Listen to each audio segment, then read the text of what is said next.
평범한 사람들의 비범한 삶의 이야기 팟캐스트 을들의 당나귀 귀 시즌 3. 오늘을 살아가는 여성 노동자들의 어려움을 속 시원하게 파헤쳐줄 평범한 여성 노동자들의 비범한 이야기 을들의 당나귀기 방송을 시작하겠습니다.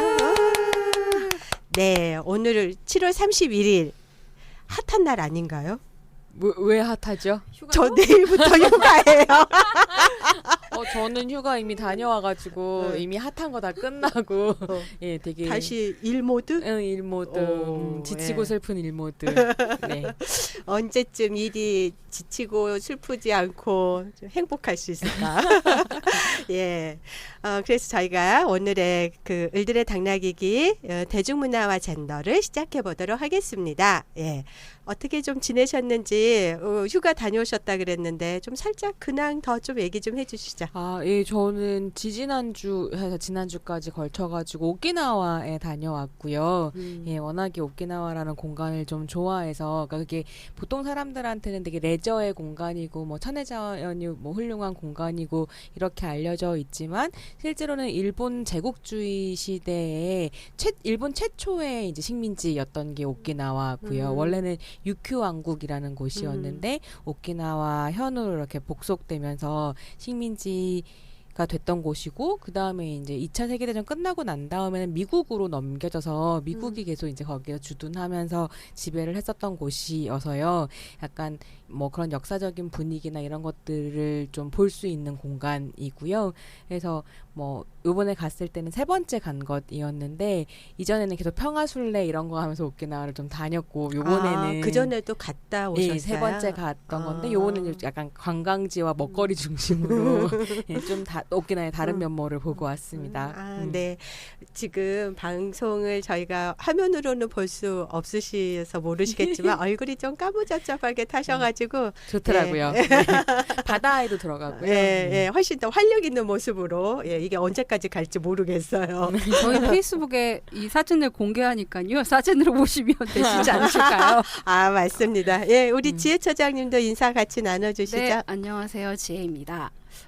저희는 아마 많은 분들이 휴가 기간 중에 이 방송을 들으실 것 같은데요.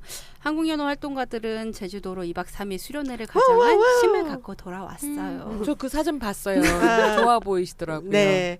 저희 조식도 나오는 호텔이었어요. 예. 저 호텔 조식 정말 짱 좋아하거든요. 저도요.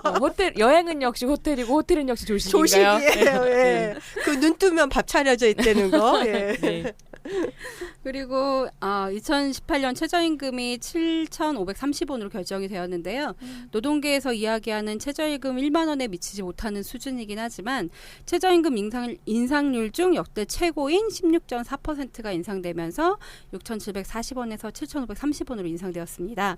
제가 이런 말씀을 드리는 이유는 한국연어의 기본급이 최저임금과 같은데요. 저희도 이 인상폭을 어떻게 하면 확보할 수 있을지 고민하면서 바자회를 진행했어요. 3일간 많은 분들이 찾아오셔서 저희 활동을 좀 응원해 주셨는데요.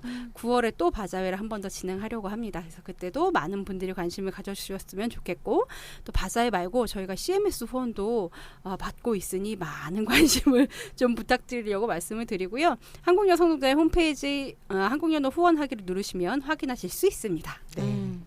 저희 사무처장님의 깊은 고민이 느껴지는 순간입니다. 예, 많은 관심 부탁드리겠습니다.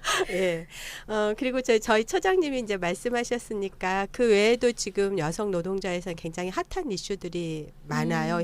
현안 투쟁들이 지금 많아서 바로 저번 주에는 그 정의당 당대표 되셨죠. 이정미 의원이랑 같이 가사노동자 전중법 발의도 하고, 그리고 뭐 요양이나 이런 그 보육이나 뭐 산후조나 이렇게 국가에서 사회 서비스 제공하잖아요. 근데 그 일을 하는 노동자들의 처우가 너무 안 좋아서 지금 그러한 그 처우 개선 투쟁들도 계속하고 있으니까. 얼마 전에 밥하는 아줌마 네. 얘기 때문에 너무 정말 빡쳐가지고. 저희가 그거를 바로 이제 그 성명서를 냈는데 정말 공유가 많이 되더라고요. 그리고 그 말씀하셨으니까 지금 이제 여성가족부의 장관 차관이 다 여성운동 하시던 분들이 들어가 나가셔가지고 지금 요즘 회의를 같이 많이 하고 있는데 그 회의에서 이제 나왔던 얘기가 그런 돌봄 노동의 처우가 좋아져야 성별 임금 격차가 줄어든다. 아주 핵심적인 문제고 이거를 이렇게 여성들이 하는 일을 전문 직업으로 인정하지 않는 사회적인 편견 이제 이런 것들을 바로잡아야 되지 않느냐 뭐 이런 얘기들도 저희들이 같이 나누었습니다.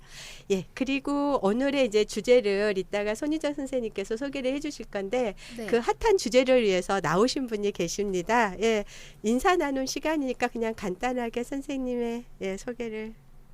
네, 안녕하세요. 저는 지난 3월까지 아이즈라는 대중문화 웹진에서 일을 했던 최지은이라고 합니다. 만나서 반갑습니다. 무슨 주제로 나오셨을지 좀 궁금하시지 않을까 싶은데 그건 이따가 네. 두두두두두 저희가 하기로 하고요. 예. 그리고 저기 손희정 선생님 또 뭐 지금 최근 관련해서 같이 나누고 싶은 얘기 있다고 네, 말씀하셨잖아요. 네. 저희가 뭐 요즘 그러니까 시즌 3대서는 사실 페미쇼를 안 하고 있잖아요. 네, 근데 이제 그래도 뭐 몇 가지 좀 나누고 싶은 소식이 있어가지고 가지고 왔는데요.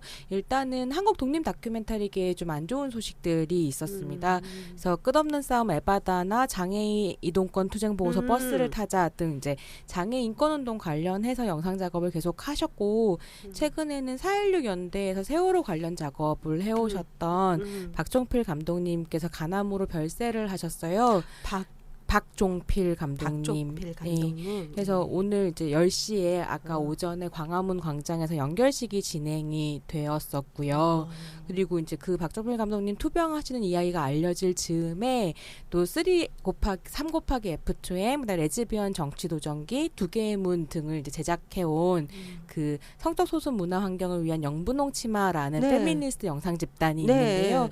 이 단체에서 활동을 하고 있는 김일란 감독님 역시 이제 위헌 판정을 받으시고 수술하셨거든요. 그래서 이제 이렇게 막 그 열심히 활동해 오신 다큐멘터리 감독님들 투병 얘기나 뭐 이런 것들이 좀 알려지면서 화제가 되고 있고요. 이게 그냥 뭐 열심히 운동했었던 사람들이 아프다 이런 문제가 아니라 그러니까 미디어 환경도 바뀌고 운동의 조건들도 좀 달라지면서 사실은 요즘에 운동이나 활동이라고 하는 것이 영상 작업과 병행되지 않으면 어려운 부분들이 있고 그래서 굉장히 많은 분들이 이제 그 영상 작업하시는 분들이 운동에 결합하거나 스스로 운동을 하시는 방식으로 같이 하고 있는데 이 작업 조건이라는 게 너무 열악한 거죠. 그리고 실제로 카메라 늘 들고 다녀야 돼요. 그래서 기본적으로 근육통과 디스크 이런 거 다 갖고 계시거든요. 직업병이네요. 예, 그래서 어려운 부분들이 있고 특히나 다큐 같은 경우에는 그 작업을 하나만 하려면 그 다큐의 주인공이 되시는 분들과 거의 이제 호흡을 같이 맞추고 관계도 형성하고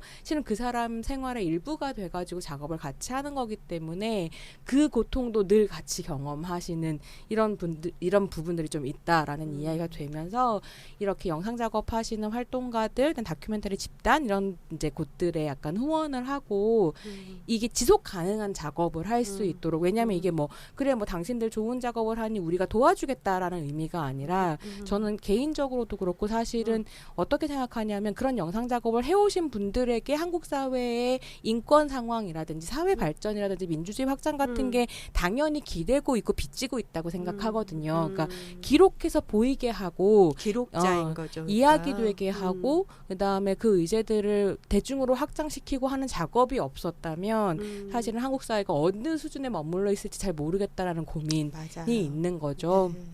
그래서 이제 이런 두 감독님의 상황이나 여러 가지 상황들로부터 이제 사회적 각성을 좀 촉구하는 목소리가 나오고 있습니다. 그리고 특히 이제 연분홍 치마에서는 그러니까 제 생각에는 이제 뭐 김일란 감독님 뭐 진단 받으시고 이러면서 더 원래는 후원을 그렇게 많이 후원 사업을 열심히 하는 단체가 아니었어요. 그래서 저는 이제 이제 연분홍 치마랑 좀 친분이 있고 그래서 옛날부터 얘기 되게 많이 했었는데 후원 사업 좀 해라 먹고 살아야지 이랬었는데 뭐 너무 바쁘고 이러니까 잘 신경을 못 썼었는데 지난달부터 이제 후원 사업을 약간 확장하고 있거든요. 그래서 연분홍 치마의 지속 가능한 작업을 위해서 후원에 좀 관심을 가져주셨으면 좋겠습니다. 그래서 페이스북에서 연분홍 치마를 검색해서 연분홍 치마 페이지에 들어가 보시거나 아니면 포탈에 연분홍 치마로 검색하시면 블로그가 나오거든요. 그래서 그 이제 주소를 좀 알려드리면 pinks.tstory.com입니다. 그래서 여기에 들어가시면 후원 어떻게 하실 수 있는지 보실 수 있으니까요. 들어가서 좀 보셨으면 좋겠습니다. 네. 많은 동참 부탁드립니다. 네. 연분홍 치마는 정말 그 두 개의 문이나 이제 이런 데서 기존의 다큐와는 다른 네, 그런 네. 걸로 굉장히 반향을 크게 이제 일으켰잖아요. 근데 이렇게 도입해서 떠들면 안 되는데 얼마 전에도 그 독립 PD 그 자연 다큐 네네. 제작하시던 네네. 두 분이 그건 뭐죠? 그 산재로 사망하신 거죠. 말하자면 네네, 그렇죠. 너무나 열악한 예. 조건 때문에 아프리카에서 제작하다 보니까 미디어가 보기에는 굉장히 화려한데 정말 그 제작 환경이 너무나 그런 근로 조건이나 이런 것들은 열악한 것 같아요. 예. 되게 엉망인 부분들이 좀 있는 것 같고요. 특히나 네. 이게 또 미디어가 화려해 보이는 그러니까 어떤 장이기 때문에 굉장히 열정페이라든가 이런 식의 착취도 좀 심하고 이런 것들은 근본적으로 개선이 좀 맞습니다. 필요하다는 생각이 듭니다. 네. 네, 그러면서 한 가지 더 소개를 네. 좀 해드리고 싶은 게 있는데요. 네네. 지금 개봉 중인 다큐멘터리를 한 편 또 연달아서 소개를 해드리겠습니다. 오늘 다큐 얘기를 좀 하고 시작을 하고 싶어서요. 네. 네, 불온한 당신이라는 다큐멘터리입니다. 여성 영상 집단 우음에서 제작한 다큐멘터리이고요. 우음도 이제 아주 오래전부터 장애 여성의 삶을 그렸었던 이제 거북이 시스터즈라든지 아니면 10대 레즈비언의 셀프 다큐인 이방검열 시리즈 같은 것들을 만들어 왔었고 또 오늘 연호 회원님들께서는 잘 아실 만한 작품인데요. 동일방직 해고 노동자들을 우리는 정의파다. 다루었던 우리들은 정의파다라는 다큐를 작업해온 한국의 대표적인 페미니스트 영상 집단이고요. 여기에서 이제 불온한 당신이라는 다큐를 작년에 완성을 해서 올해 드디어 개봉을 했습니다. 근데 이 불온한 당신이라는 다큐는 시작은 어떻게 시작이 되냐면 이 영상 집단 우음에서 활동하는 이영 감독이 이제 커밍아웃한 레즈비언인데요. 이제 보통 우리 시대에서는 부치라고 불리우는 이런 레즈비언인데 한국에도 60년대 70년대에 우리가 보기에는 부치 레즈비언처럼 보이는 이제 어떤 퀴어들을 바지씨라고 불렀었던 거죠. 그럴 때는 이제 바지 입는 퀴어인 바지 씨와 치마 입는 퀴어인 치마 씨가 있어서 바지 씨와 치마 씨가 연애를 하기도 하고 그러니까 지금 2017년에 우리의 시선으로 봤을 때는 약간 성별 이분법을 따르는 것처럼 보이긴 하는데 사실은 그거는 우리의 관점에서 잣대를 들이려서 평가할 수는 없고 그 60년대 70년대 한국이라는 문화 안에서 퀴어들이 어떻게 살았는가를 설명해주는 용어인 거죠. 그래서 이제 바지 씨 같은 경우에는 요즘 언어로 하자면 레즈비언 부치이거나 트랜스젠더 남성이거나 인터섹스이거나 그러니까 이런 여러 가지 정체성을 가지고 있는 분들이었던 것 같아요.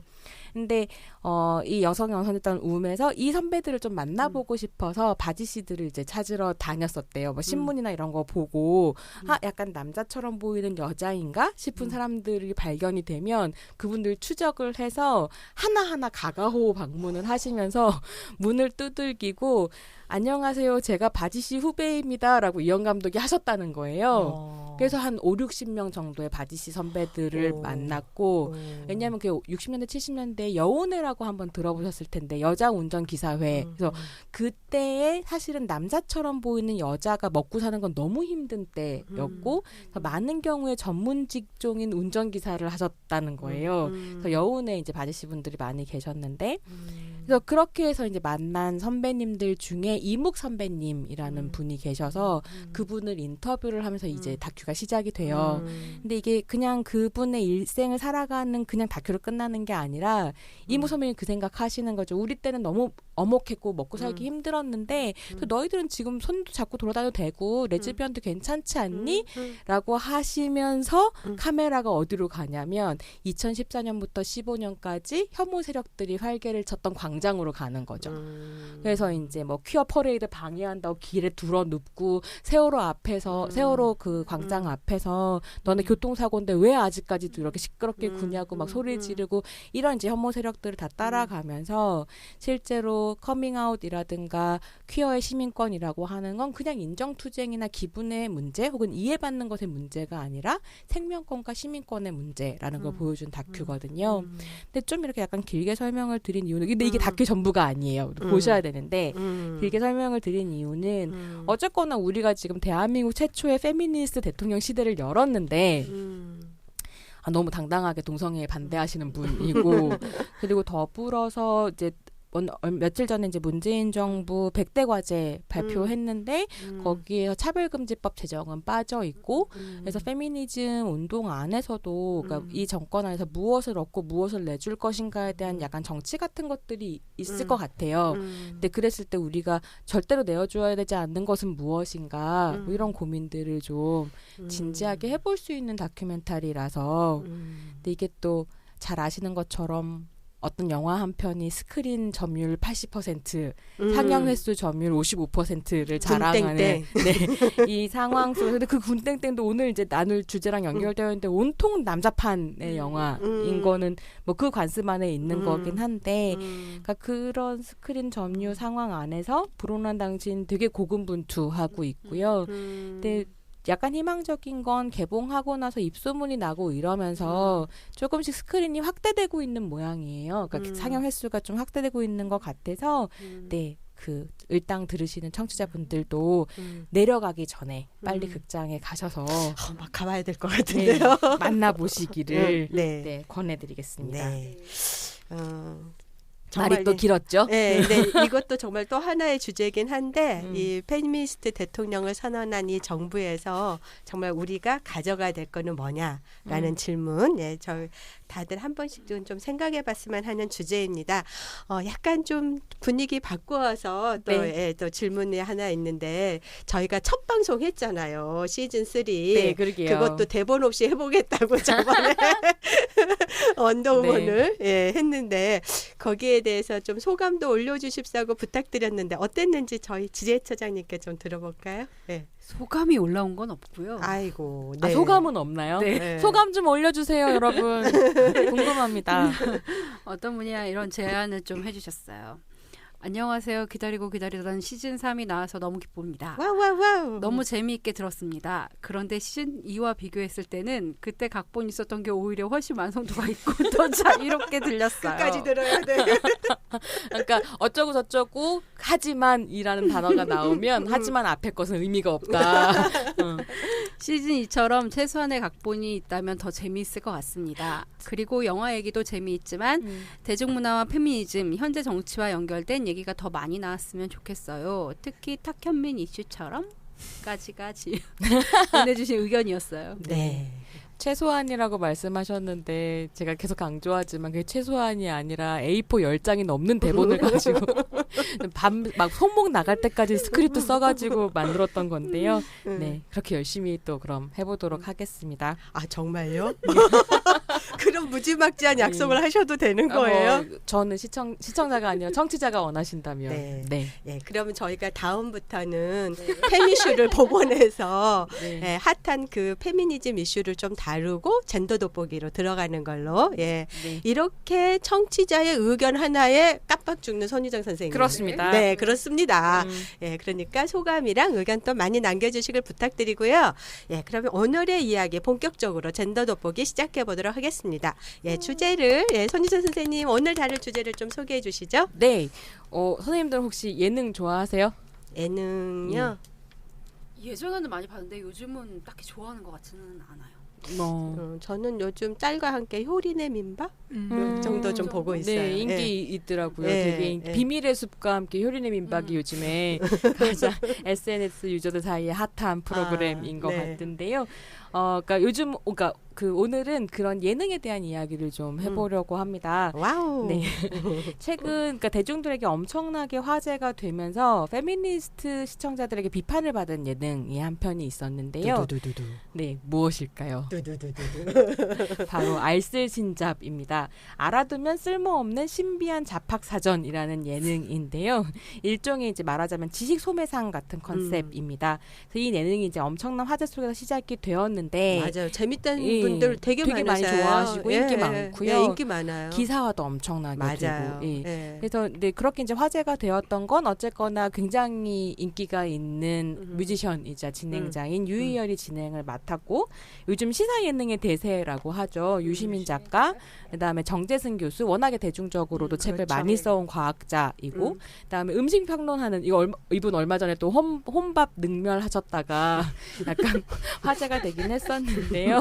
예, 음식 평론하시는 황교익 평론가 등이 등장을 하면서 김영하 작가도. 네, 그리고 김영하 작가 네, 등장하고 유명하죠. 그래서 네. 그 화려한 구성 때문에 이제 화제가 좀 됐었었죠. 네. 근데 그와 동시에 비판을 받았던 것은 또 남자판이냐라는 문제였던 것 같습니다.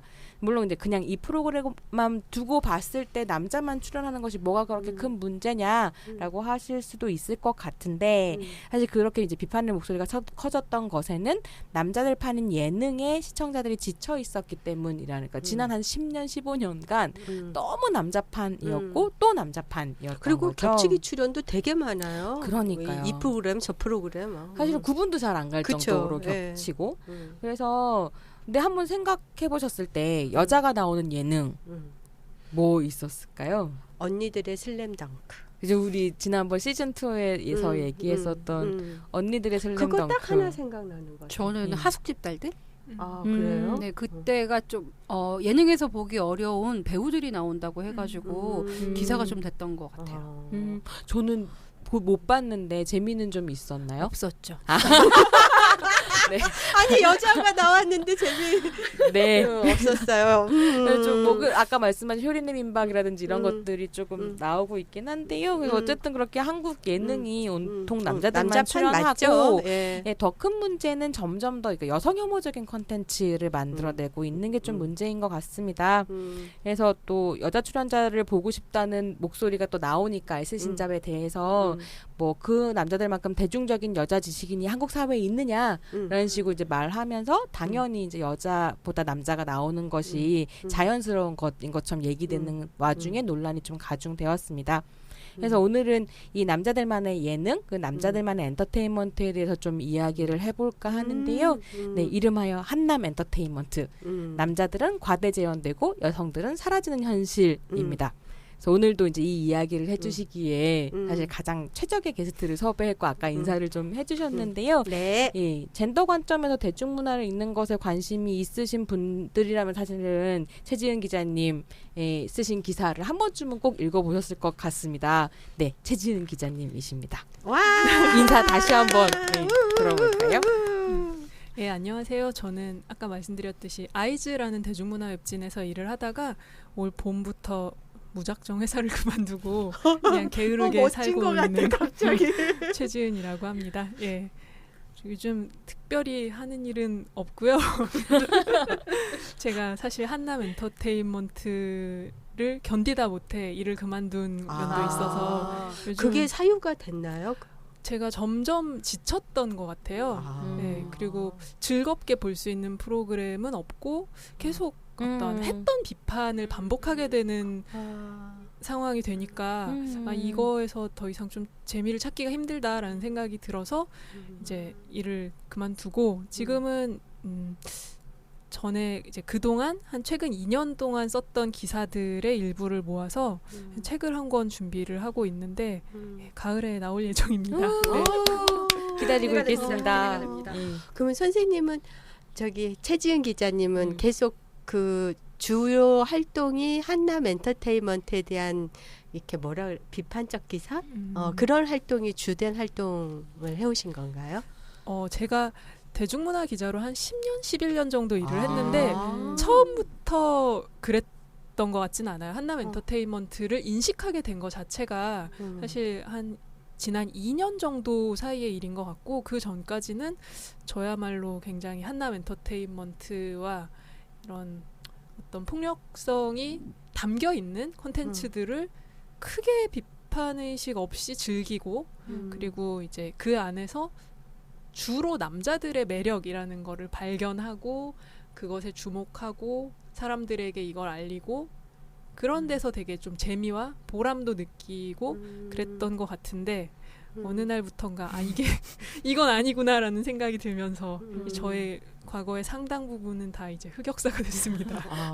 반성과 성찰 속에 굉장한 터닝 포인트를 겪으신 건데 네네. 뭐 그걸 좀 더 여쭤봐도 되는 건가요? 어떻게 그렇게 10년 동안 대중문화 기자로 활동해 오셨다면 굉장히 긴 10년이면 강산변한다 뭐 이런 데서도 알 수 있는데 어떻게 터닝 포인트를 갖게 되셨는지요? 제가 처음에 대중문화 기자로 일을 하게 된 건 약간 우연이기도 하고 원래 저는 잘생긴 남자들을 좋아하는 사람이었고 아이돌을 너무 사랑하는 사람이었고 그래서 이런 일을 하면 재미있겠다고 생각을 했었어요. 실제로도 되게 오랫동안 즐겁게 일을 했었고 뭐 일이 힘든 것과 별도로 이런 이야기를 하면 재밌을 것 같다고 저 사람을 만날 수 있다니 너무 좋다 이런 마음으로 일을 했었는데 정말 많은 분들이 특히 대중문화 영역에서의 여성 혐오 문제를 정말 퍼뜩 이건 진짜 심각하다라고 느끼신 게 2015년에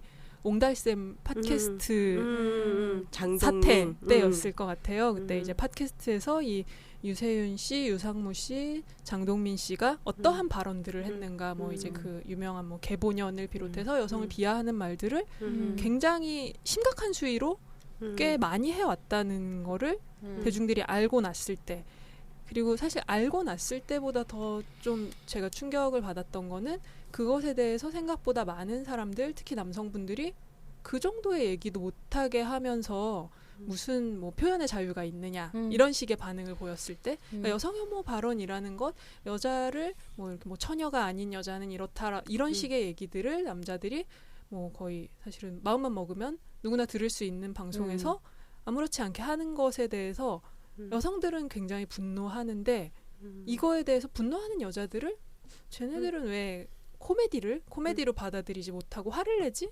뭐 이런 것까지 다 따지고 들면 한국에서 뭘 할 수 있겠냐라는 식의 반응을 보이는 걸 보고 저는 그동안에 제가 이 영역에서 해왔던 일들에 대해서 좀 다시 한번 생각을 하게 됐던 것 같아요. 특히 문제는 뭐냐면 그 옹달샘 팟캐스트 논란이 터지기 직전까지도 제가 옹달샘이라는 사람들을 굉장히 재미있다고 생각을 하고 있었거든요. 그래서 이 사람들에 대한 기획을 준비하고 있었고 그렇게 믿었으니까요. 그리고 제가 이제 그 팟캐스트 논란으로부터 한 6개월 정도 전에 더 지니어스라는 프로그램에서 장동민 씨가 얼마나 활약을 했는가, 이 사람이 어떤 매력이 있는지 이런 거에 대해서 열심히 썼던 기사가 있는데 그 기사도 있어요. 예, 그 시점에 돌아봤을 때 그러면 나는 그동안 이 사람에 대해서 어떻게 바라보고 있었던 건가? 그러니까 이 남자들이 가지고 있는 캐릭터성이라든지 뭐 혹은 뭐 이들의 뭐 위약이라든지 혹은 무례함까지도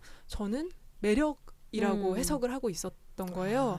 그래서 그 전에 같이 일하는 동료가 장동민이라는 사람을 어떻게 봐야 할까 물어본 적이 있었어요. 같이 얘기를 좀 했었는데 저는 그 사람은 뭐 좀 약간 특이하긴 하지만 나쁜 사람은 아닌 것 같고 그냥 좀 취한 사람 같지 않나. 취한 사람, 술 취한 사람. 예, 그러니까 보통 다른 사람들하고 좀 다른 태도를 가지고 있고 좀 과격한 발언을 하기도 하는데 그것이 실제로 되게 해악인가까지는 인지를 제가 못하고 있었던 거예요. 근데 그 많은 것들이 다 돌아보니 나는 너무 이것에 대해서 나이브한 사람이었구나.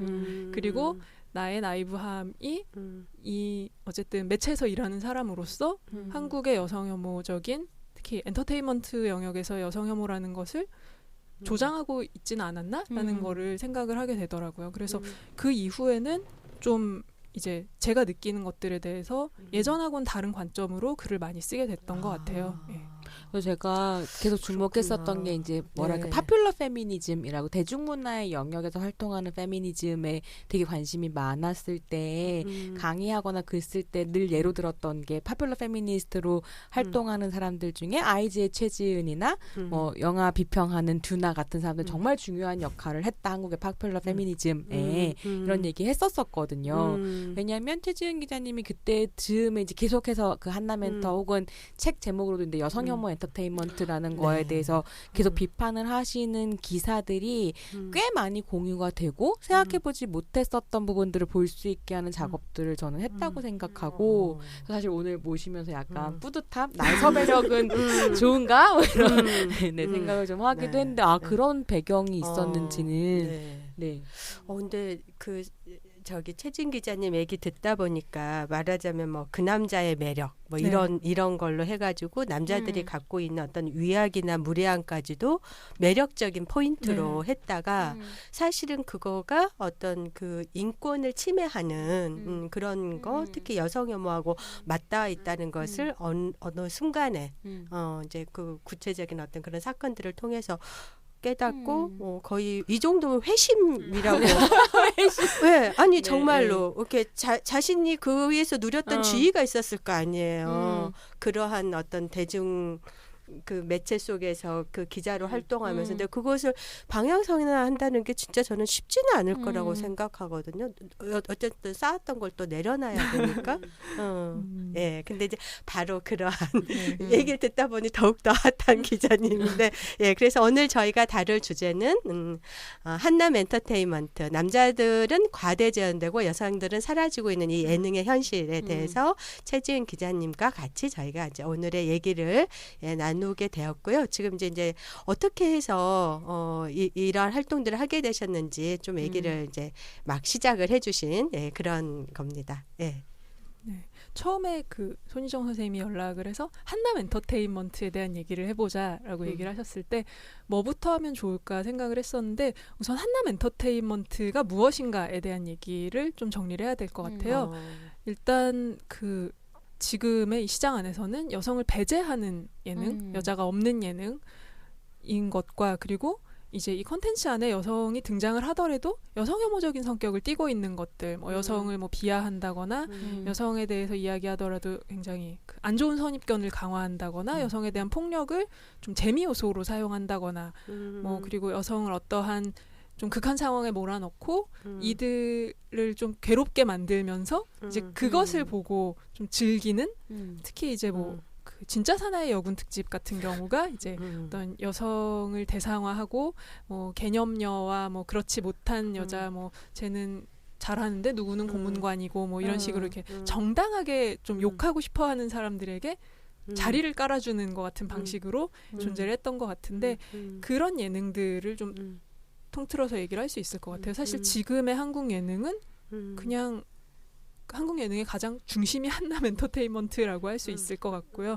이건 사실은 TV 예능뿐만이 아니라 뭐 웹툰을 비롯해서 거의 모든 대중문화 콘텐츠에 사실은 경향으로 이것들이 좀 퍼져 있다고 생각을 합니다. 예능뿐만이 아니라 웹툰이나 이런 데 사실 뭐 영화도 크게 다르지 않은 상황이고 드라마도 뭐 여성 혐오적인 것들이 너무 많이 존재를 하고 있고요. 네. 얘기 듣다 보니까 작년에 저희가 했을 때 손희정 선생님께서 시선 문제 한번 얘기해 주시지 않으셨어요? 이렇게 여자들은 항상 보여지는 그 뭐 제가 전문 용어를 벌써 잊어버렸지만 이렇게 여자들은 보여지는 대상이고 그 시선의 주체는 항상 남성. 근데 지금 말씀하신 내용이 약간 그런 거 아닌가요? 그러니까 근데 이게 더 문제는 뭐냐면 여성들은 시선의 대상이 될 뿐만이 그러니까 시선의 대상이 되는 동안에 남성들은 시선의 주체가 될 뿐만이 아니라 이야기의 주체가 된다는 게 핵심인 것 같거든요. 그래서 그냥 그러니까 여자들은 액세서리처럼 겉돌고 있고 남자들은 이야기의 주체가 되고 이야기의 주체가 된다는 건 한편으로는 역사를 만들어 간다는 것이라서 이 사회에서 그냥 역사의 주체는 남성이 되는 것하고 연결이 되어 있다는 생각이 좀 드는 거죠. 예능은 또 좀 다른데 저는 영화 전공이니까 영화 같은 경우에는 우리의 기억, 그러니까 역사 정사에서 지워져 있는 어떤 사적인 기억들을 역사에 덧붙이는 작업을 되게 많이 하잖아요. 뭐 예를 들면 군함도 같은 것도 잘 안 알려져 있었던 어떤 역사적 사실이라고 얘기를 하는데 그 역사적 사실 안에는 언제나 남자들만 있는 거죠. 그렇죠. 예. 그렇죠. 네. 상상력 자체를 그렇게 남성은 주체로 여성은 대상으로 만드는 상상력이 대중문화에 그냥 되게 쉽게 퍼져 있는 것 같아요. 그러면 그 지금 이제 그럼 한남 엔터테인먼트라는 게 뭐냐라는 거에 대해서 이제 말씀을 해주시고 있는데 그런 어떤 여성에 대한 폭력, 비하, 극한 상황에 놓고 막 괴롭히는 것을 그런 것들을 재미 요소로 삼아서 엔터테인먼트로 즐기는 것 이런 거를 그럼 한남 엔터테인먼트라고 이렇게 우리가 볼 수 있는 건가요? 네, 그리고 사실 그 여성을 배제하는 것부터가 가장 근본에 있는 문제인 것 같은데 그래서 요즘에 뭐 예능에 남자밖에 없다 라고 얘기를 할 때 남자뿐인 예능이라는 거는 결국 여자 없는 예능이라는 얘기잖아요. 근데 이 얘기를 뭐 하루 이틀 했던 건 아닌 것 같고 사실 이것에 대해서 이야기를 했던 예능인들도 있고 그러니까 그 공교롭게도 옹달샘 사태가 일어나고 나서 그 직후쯤인 2015년 4월에 송은이 씨하고 김숙 씨가 비밀보장이라는 팟캐스트를 만들었어요.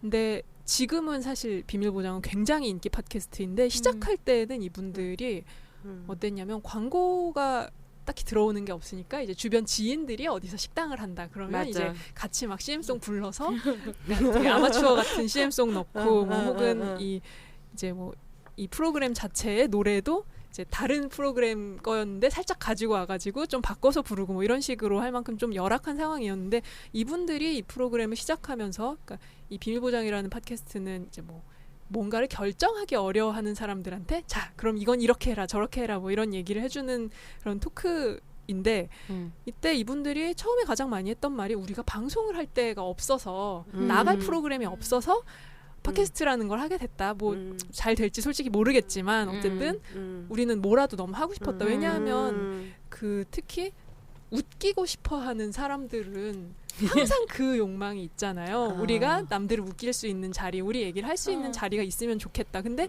아무도 이 사람들, 이 에너지 넘치고 정말 그 남들을 웃기는 걸 제일 즐거워하는 사람들을 받아주는 곳이 없었던 거예요. 근데 그때가 이제 굉장히 그 여성의 자리가 예능에서 많이 사라져 있던 상태여서 그 전에 송은이 씨가 이제 택시라는 프로그램에 나왔을 때 저 수기하고 나는 애하고 시어머니가 없어서 방송을 못한다 이런 얘기를 했었어요. 왜냐하면 이 30대, 40대 이후의 여성 연예인들이 갈 수 있는 길이 뭐 살림, 육아, 그리고 뭐 결혼을 둘러싼 갈등, 뭐 시월드 얘기, 뭐 이런 것들에 대해서 이제 막 나와서 그냥 토크하는 그런 프로그램이나 아니면 뭐 이제 뭐 자녀들과의 관계에 대한 관찰 예능 뭐 이 정도를 할 수가 있는데 이분들은 결혼을 안 했기 때문에 우리는 애도 없고 시어머니가 없으니까 어디에도 낄 수가 없다 그런 얘기를 했던 거죠. 그런데 이제 이분들이 그걸로부터 시작해서 지금 김숙 씨 같은 경우에는 거의 한국의 여성 예능인의 퓨리오사 유일한 희망 같은 맞아요. 존재가 되긴 했고요. 예. 네, 그 생각해 보면 팟캐스트도 그러니까 뭐 1위부터 150위까지 뭐 탑 150 이런 거 들어가서 보면 정말 다 남자판이거든요. 그리고 근데 거기에서 유일한 건 사실 아닌데 모르겠어요. 막 열심히 세 보면 20개 정도 있을 것 같아요. 여자들 나오는 게. 근데 이제 거기에 김숙 송은이의 비밀보장하고 지금도 하고 있는 네, 거예요. 지금도 하고 있고요. 아니 이렇게 비밀보장 바쁜데도 하고 있어요. 지금. 계속 하고 있어요. 대단하다. 왜냐면 비보랩이라고 그러니까 김숙 송은이가 비밀보장으로 떠서 김숙이 막 열심히 활동을 하면서도 김숙 씨가 이런 인터뷰 한 적이 있거든요. 이 인기 얼마 안 갈 거라는 거 알고 있고 제작 환경을 바꾸지 않으면 인기가 사라지면 또 나는 설 자리가 없을 거다. 그래서 송은이랑 나랑 비보랩이라는 제작사를 만들었다라고 얘기한 적이 있거든요. 맞아, 말씀해 예. 주신 것도 기억나요. 그래서 그 비밀보장을 하고 비밀보장의 스피노프처럼 요즘에 김생민의 영수증이라는 팟캐스트를 또 비밀보장의 새끼 프로그램처럼 이제 만들었는데 요게 요즘에 팟캐스트 1위거든요. 여성 청취자들한테 굉장히 인기가 높아요. 이거 그래서 많이 듣더라고요. 그래서 요거랑 그 다음에 김숙 송은이의 언니네 라디오라고 SBS에서 하는 게 또 팟캐에 한 뭐 50위 정도에 있고 그래서 실은 어떻게 보면 너무 남자판인 팟캐 안에서도 선전하고 있는 이런 상황이기는 이유는 같네요. 김숙과 송은이가 팟캐스트 한 거하고 우리 여성 우리 여성 노동자 얘기를 아무도 안 다뤄줘서 우리가 너무 답답한 나머지 우리 얘기 우리가 하자. 그냥 우리가 그렇죠. 하자. 그러고 말겠다 해가지고 우리가 시작한 사실 거거든요. 그러려면 우리도 좀 열심히 해가지고 우리 열심히 하고 있어요. 네, 많이 들으시면 우리는 열심히 하고 있어요. 그렇죠, 선생님? 좀 많이 들어주세요.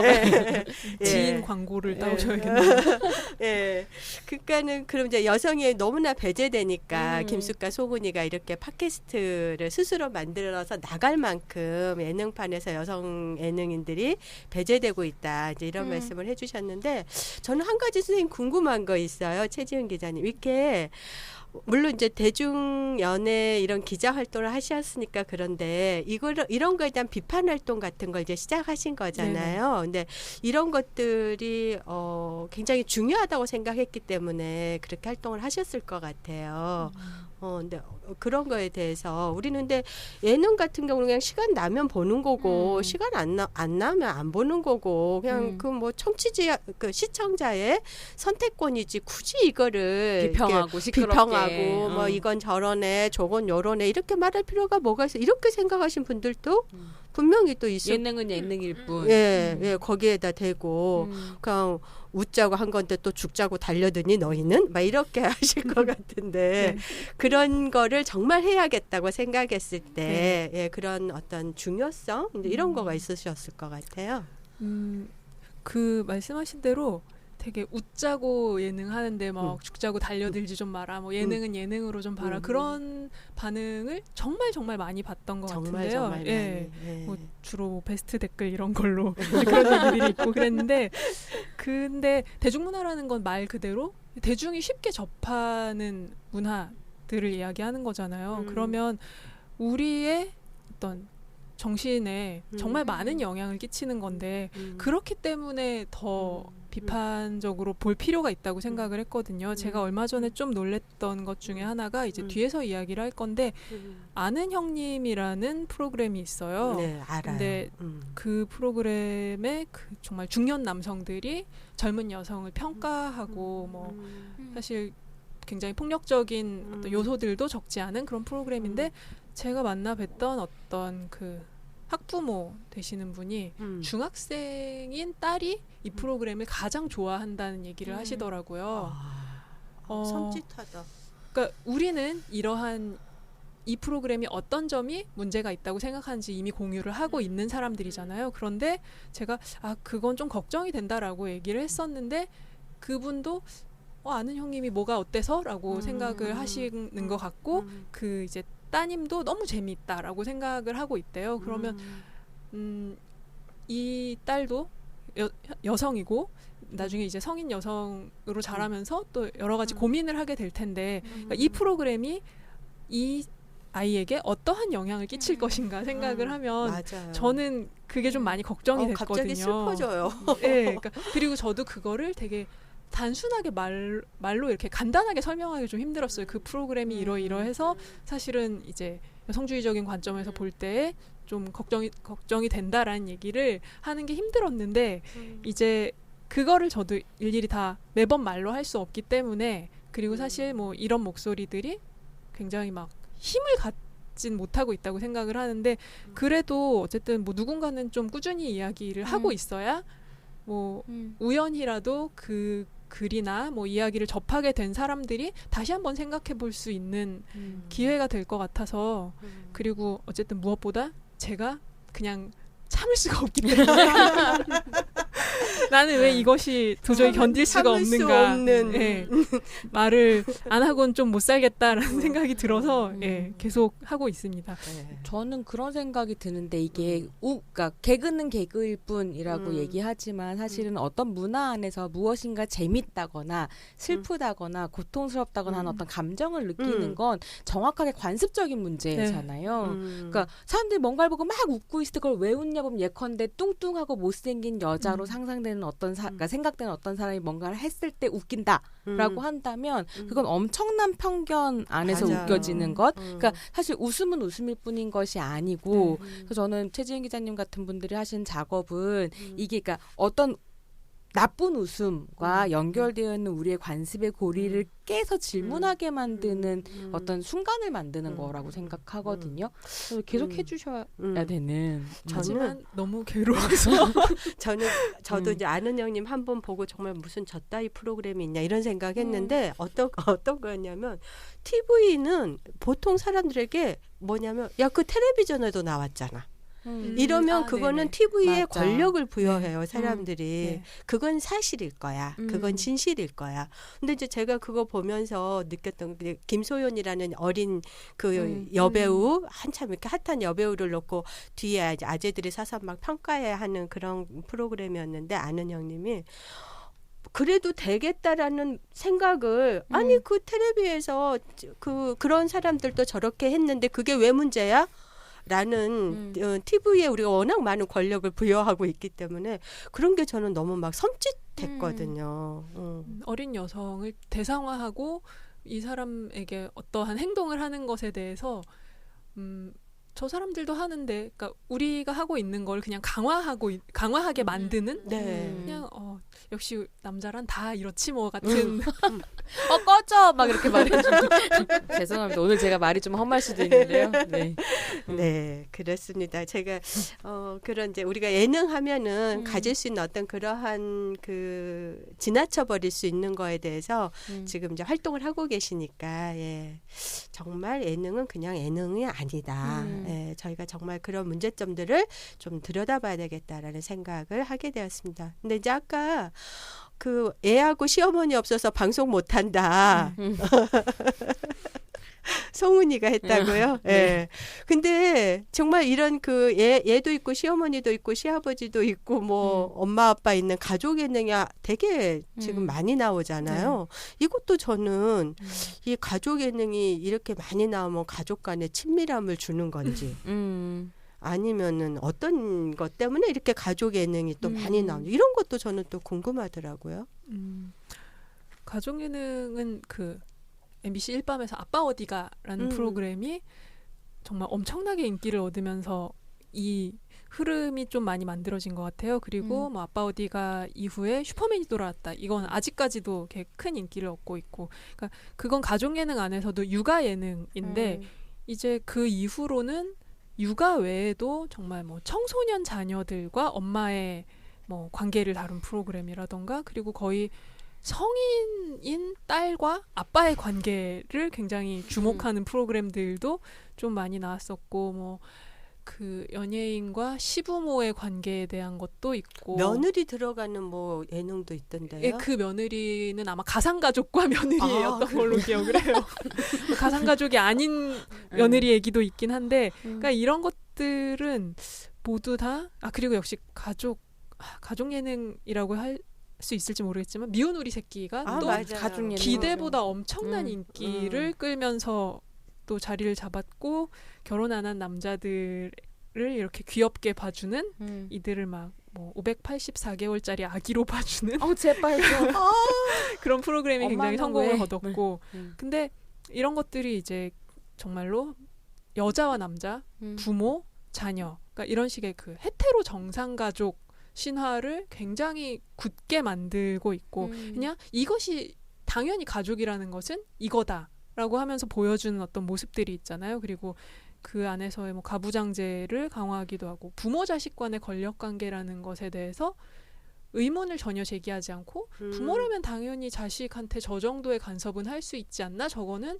자식을 위한 거고 부모의 사랑이다라는 식의 이제 내용들을 되게 끝없이 내보내고 있잖아요. 가장 좀 끔찍한 건 성인 딸들의 연애나 뭐 소개팅 같은 거를 이제 아빠들이 지켜보면서 막 뭐 스킨십에 대한 이야기를 한다던가 뭐 뽀뽀와 뭐 키스의 차이가 뭐 어쩌고 뭐 이런 이야기를 아빠 또래의 남자들이 나눈다던가 하는 내 딸의 남자들 아빠가 보고 있다라는 저희 얘기입니다. 회사에서 성희롱 하면 다 딸 같아서 그랬다라는 게 아주 지겨워 죽겠거든요.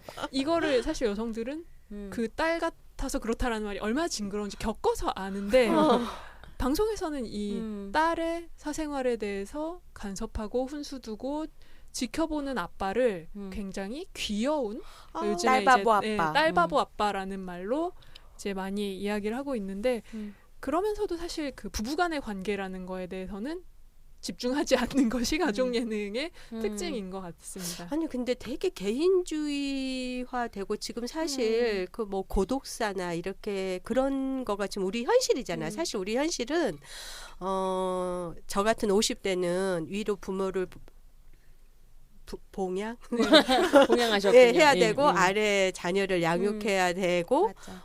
그리고 이제 또 저희 자녀들 같은 경우는 제대로 취업이 어렵고 뭐 너무나 이렇게 막 경쟁위주의 교육에 치받치고 그러니까 가족은 저는 거의 지금 형해화되고 있다라고 생각이 드는데 왜 예능에서는 이렇게 퇴행적으로 이렇게 저는 나올까요? 그게 핵심인 것 같아요. 그러니까 사회적 안전망은 다 무너졌고 네. 각자 도생할 수밖에 없는 사회가 펼쳐졌을 때 그러니까 근데 어쨌거나 우리는 혼자 살 수는 없잖아요. 그래서 네. 어떤 공동체들을 꾸려야지만 생존할 수 있다라는 감각은 큰데 한국 사회는 그 공동체를 상상하는 방식이 가족밖에 없는 가족밖에 거죠. 없어. 그것도 아까 예, 기자님 말씀하신 것처럼 이성의 핵가족밖에 없고 특히나 거기에서 여자들을 상상하는 방식은 이 가족의 관계망 안에 넣지 않으면 상상이 안 되는 거죠.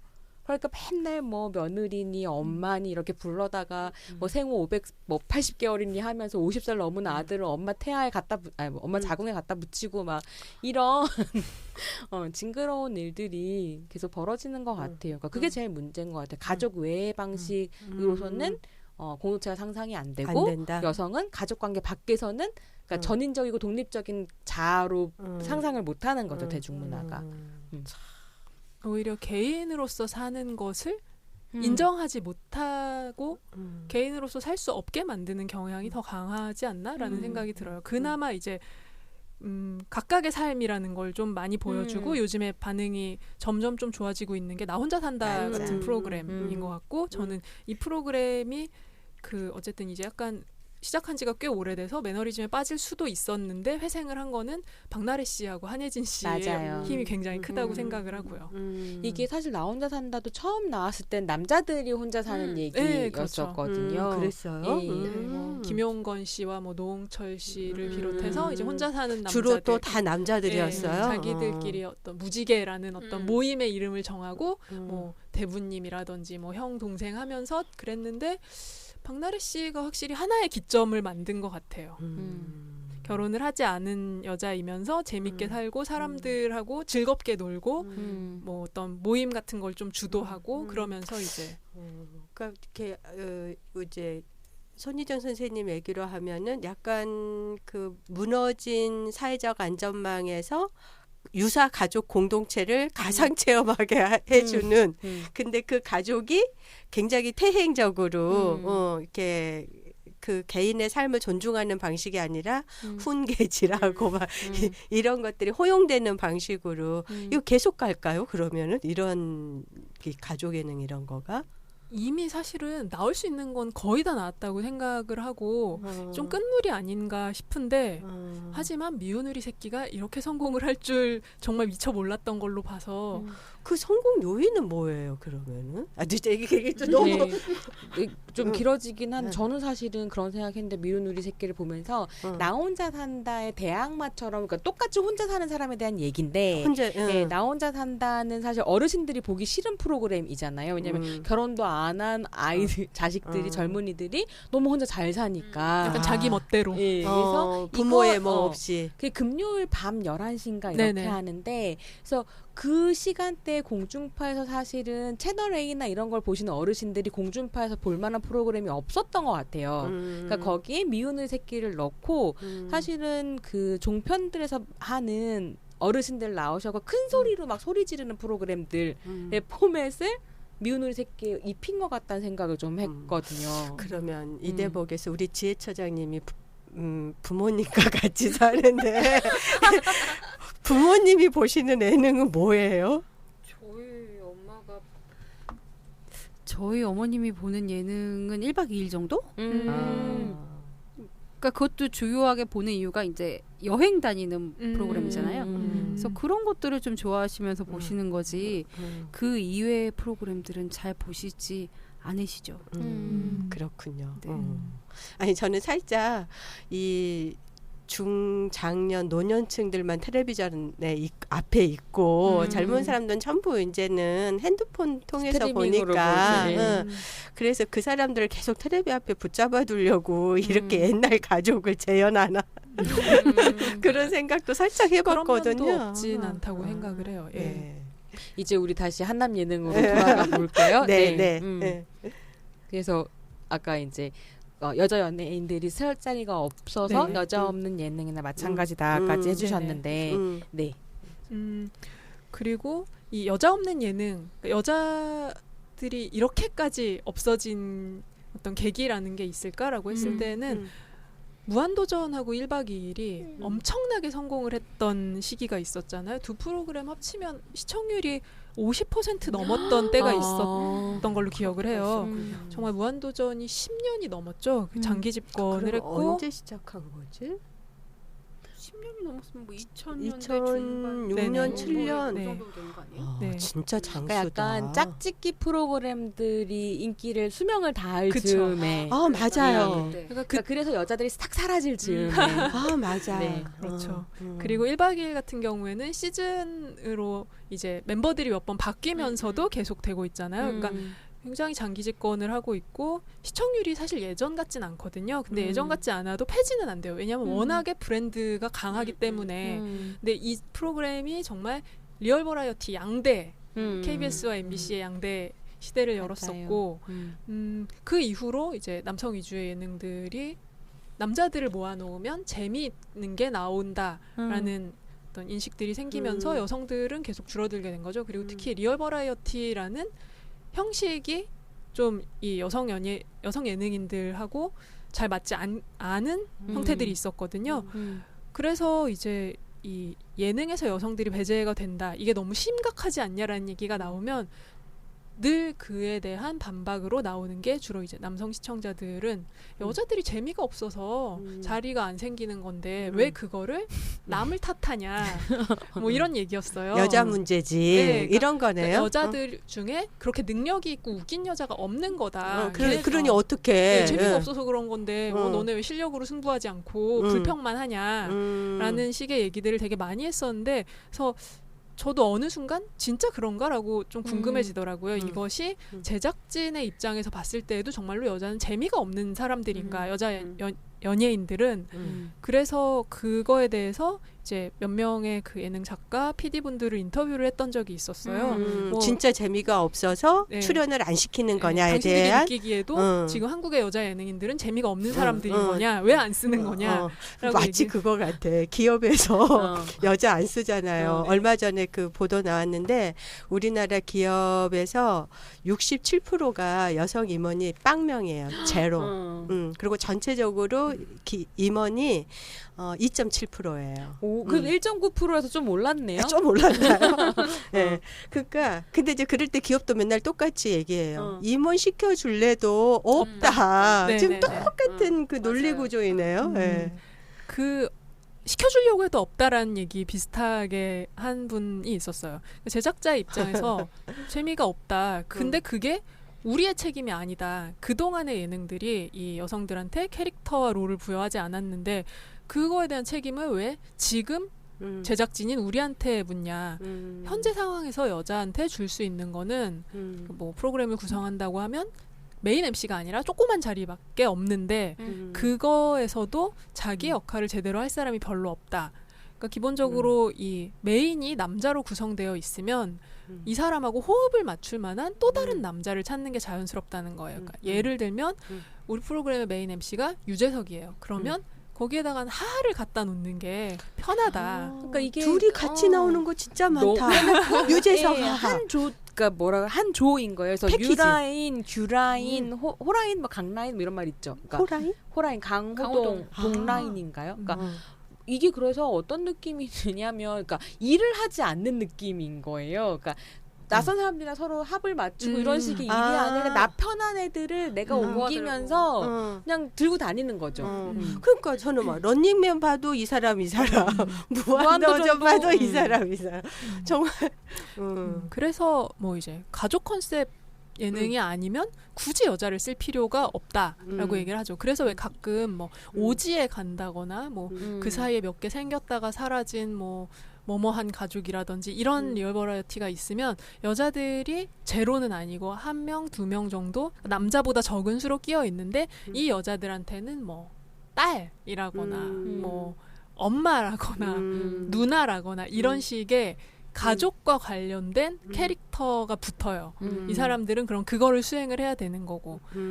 그리고 얘기하신 것처럼 그 라인에 대한 얘기인데 예능은 그러니까 이것도 어떤 PD분이 하신 얘기예요. 예능은 인맥으로 돌아가는 게 많기 때문에 근데 여자는 거기서 밀린다는 거예요. 남자들은 버라이어티를 하면 뭐 끝나고 녹화 끝나고 같이 뭐 술도 마시고 서로 친해지고 뭐 끈끈한 관계가 되고 그러면 다른 프로그램 할 때 나 그 형이랑 재밌었는데 뭐 같이 해도 좋겠다 이런 식으로 추천을 한다는 거죠. 그런 말을 뭐 케미 어쩌고 하면서 더 막 조장하지 않나요? 뭐 합이 있다, 의리, 케미 있다, 케미 뭐 이런 말들이 있죠. 근데 여자 연예인들 같은 경우에는 결혼을 한 분들 같은 경우에는 가정을 그러니까 한국에서 이제 남자 가장은 일을 위해서 가정을 좀 등한시해도 되지만 여자들은 그게 힘들잖아요. 그러니까 결혼을 하고 아이가 있는 분들은 일단 이렇게 막 술자리 막 다 같이 하고 뭐 이 사람들하고 막 가깝게 지내고 그러는 게 시간이 없어서도 힘들고 그리고 일단 스캔들의 문제가 있을 때 여자 연예인들이 뭐 결혼을 안 한 분들도 이런 경우엔 좀 걱정이 되니까 아무래도 남자들끼리 놀 때처럼 이분들이 거기에 다 낄 수가 없거든요. 그러면 뭐 이제 그렇게 가깝게 지낼 수도 없고 뭐 의리니 우정이니 이런 것들은 늘 되게 지금 예능을 봐도 이 사람하고 그러니까 이 남자와 저 여자가 친했던 적은 있지만 그렇다고 이 남자가 저 여자를 끌어주지는 않더라고요. 하지만 이 남자가 저 남자를 끌어주는 일은 굉장히 많아요. 그리고 제작진하고 출연자들이 형동생하는 관계인 경우 남자 PD와 남자 연예인들이 좀 그런 경우들이 있는데 김태호 PD와 땡땡땡 뭐 그리고 이제 코미디를 같이 했던 뭐 연예인들하고 함께인 경우에 그래서 뭐 어떠한 남자 연예인이 만약에 사회적인 물의를 일으켰어요. 그러면 이거에 대해서 맞아. 옹호를 하는 남자 제작진들이 있어요. 뭐 페이스북이나 이런 곳에 그 녀석이 사실은 마음이 참 착한 녀석인데 라는 식으로 그러면 사람들은 어쨌든 뭐 누구가 알고 보면 그렇게 나쁜 사람이 아니래라는 정보도 얻게 되고 그리고 결국은 나중엔 새 프로그램을 할 때 그 사람을 데리고 가요. 아니면 애초에 내치지 않고요. 사실 옹달샘 사태 때 이 사람들이 라디오 하나 정도 하차를 했었나? 그리고 어쨌든 굉장히 뭐 눈물의 사과를 두루뭉술하게 했는데 방송 활동을 접지 않았었거든요. 그때 그냥 쭉 계속하고 그러다 보니까 어느 순간 그때 자기들이 저질렀던 일에 대해서 약간 웃으면서 이야기를 할 수 있는 기회도 생기고 새 프로그램을 하게 됐을 때 PD들이 이들을 기피하지 않아요. 뭐 그래도 이 정도로 뭐 캐릭터성 있고 그런 사람들 잘 없는데 이게 뭐 그렇게까지 잘못한 일이냐라는 식으로 같이 데리고 가는 거죠. 그럼 사실은 그런 사람들이 자기네들이 그냥 술 마시고 늘 하던 얘기 방송에 나와서 한 거니까 뭐 이게 큰 문제냐 싶은 생각이 그렇죠. 들기도 하는 거죠. 사실 그리고 옹달샘도 제 기억엔 그랬는데 이게 그냥 뭐 방송에 팟캐스트에 나와서 입에 담지 못할 막 여성 폄하 발언을 하고 뭐 한예진 씨한테 예컨대 설치고 말하고 떠드는 생각하고 설치고 말하는 여자가 제일 싫어 이런 말 한 것 때문에 막 고개 숙여 사과했던 게 아니라 제일 문제가 됐던 삼풍백화점 피해자분에 대한 비하 발언이 막 그때 고소를 상대방이 한다고 하고 그러니까 이제 찾아가서 사과를 하고 나중에 취하되고 그랬었죠. 근데 그때 실제 뭐 사과하는 기자회견에서도 뭐 보통 이제 그런 물의를 일으키면 하차하겠다고 얘기하는데 하차하겠다가 아니라 제작진의 뜻에 맡기겠습니다. 이렇게 얘기했던 것 같아요. 그러면 제작진은 그 받아주는 뜻을 거지. 받아서 이들하고 같이 가는 거죠. 이들이 지금 사람들에게 욕을 좀 먹긴 하지만 왜 또 탁현민도 생각나죠?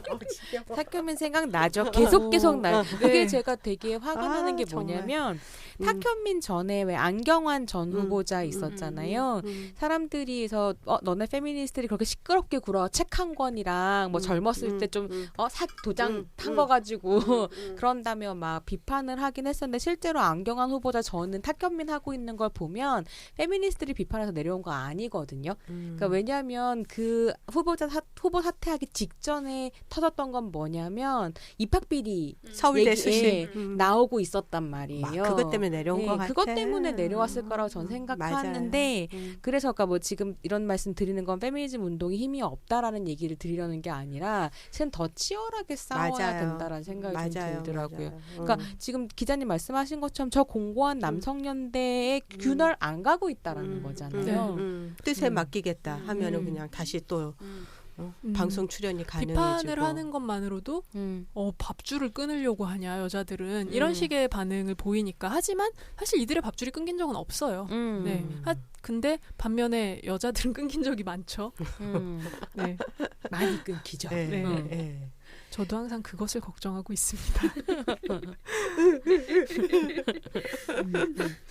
밥줄 끊긴 여자들의 연대 이런 거라도 만들어야 될까 봐. 너무 가난한데요, 그러면? 그리고 이제 이 제작진들이 한 얘기 중에 남자 출연자들이 훨씬 몸을 던져서 방송을 한다라는 얘기가 있었어요. 근데 이거는 뭐냐면 또 동시에 시청자들이 남자하고 여자한테 허용하는 범위가 되게 다르다는 거였어요. 그래서 이를테면 조혜련 씨가 몸개그를 굉장히 많이 했었고 그걸로 맞아요. 인기가 있었던 시절이 있잖아요. 근데 그것도 어느 순간에는 재밌다라고 봐주는데 그게 조금 지속되면 저 이렇게 나대냐. 상스럽다, 보기 안 좋다, 비호감이다 이런 말을 해요. 그런데 뭐 정영돈 씨라던가 남자 연예인이 그런 어떤 몸개그 같은 걸 하면 웃기는데 누구 역시 제대로야 이런 식의 반응을 하는 거예요. 그래서 여자가 뭔가를 하면 훨씬 더 욕을 많이 먹어요. 그러니까 뭘 안 해도 욕을 먹지만 맞아. 뭘 열심히 해도 욕을 먹는데 또 이 여자 출연자들에 대한 공격이라는 거는 굉장히 인신공격적인 게 많거든요. 뭐 정말 막 가족 얘기 나오고 뭐 성적인 욕설들이 나오고 뭐 인간성 얘기부터 안 나오는 말이 없어요. 뭐 당연히 외모 비하 기본이고 그러면 이 출연자들이 어쨌든 대중의 반응이라는 거를 이들이 모르고 살 수 없잖아요. 그렇죠. 그러면 이 여자들은 이런 반응에 굉장히 민감하게 볼 수밖에 없고 그래서 위축된다는 거죠. 근데 지금 우리가 볼 때에도 뭐 도박이라든지 뭐 폭행이라든지 뭐 여러 가지로 음주 사회적인 무리를 일으켰던 그러니까 사실 이거는 뭐 어떻게 범죄까지 저질렀던 맞아. 사람들은 돌아와서 그러니까 쉽게 돌아오고 잘 버티고 결국 어느 시점이 되면 자기의 그런 잘못했던 것들을 좀 개그 소재로 써먹기도 하거든요. 근데 여자는 어떤 비난을 받을 때 흔들린다는 거를 사람들이 알아요. 그러면 더 심하게 욕을 하는 거죠. 하다못해 이혼을 했다라고 할 때 이혼한 건 이 사람의 죄가 아니잖아요. 그냥 삶의 어떤 선택이었던 건데 그걸 가지고도 뭐 쟤는 뭐 남편하고 뭐 이러니 저러니 이런 식으로도 얘기를 해버리니까 그러면 그 위축되는 사람에 대해서 자신들의 권력 같은 걸 확인할 수 있고 그래서 더 욕을 하고 그런 면에서 사실은 그 신인 여성, 특히 걸그룹 뭐 이런 어린 그 여성 연예인들에게 그 쏟아지는 비난 같은 걸 보면 이 사람을 되게 쥐어 흔들고 싶어 하는구나. 쥐어 흔들고 싶어 하는구나. 이 사람이 정말 큰 잘못을 안 했는데도 막 사죄하고 눈물 짓고 풀 죽은 모습을 보기를 원한다라는 생각이 들 때가 굉장히 가학적이네. 많아요. 네. 친필 사과 네네네. 편지 쓰라 그러고 막. 근데 지금 기자님 말씀하시는 거 들으면서 그런 생각 들었는데 그러니까 그렇게 해서 사고를 치거나 범죄를 저지르고 나서도 되돌아올 때도 남성연대가 되게 큰 힘이 돼주는 것 그럼요. 같거든요. 네. 예컨대 뭐 강호동 같은 경우에 맞아요. 어쨌거나 세금 탈루. 유라인과 강라인의 양대 쌍맥 양대 뭐라 그러죠 산맥이었는데 네. 그러니까 욕을 예. 섞어가지고 오늘 쌍맥도 그냥 쌍맥이 되어버리는.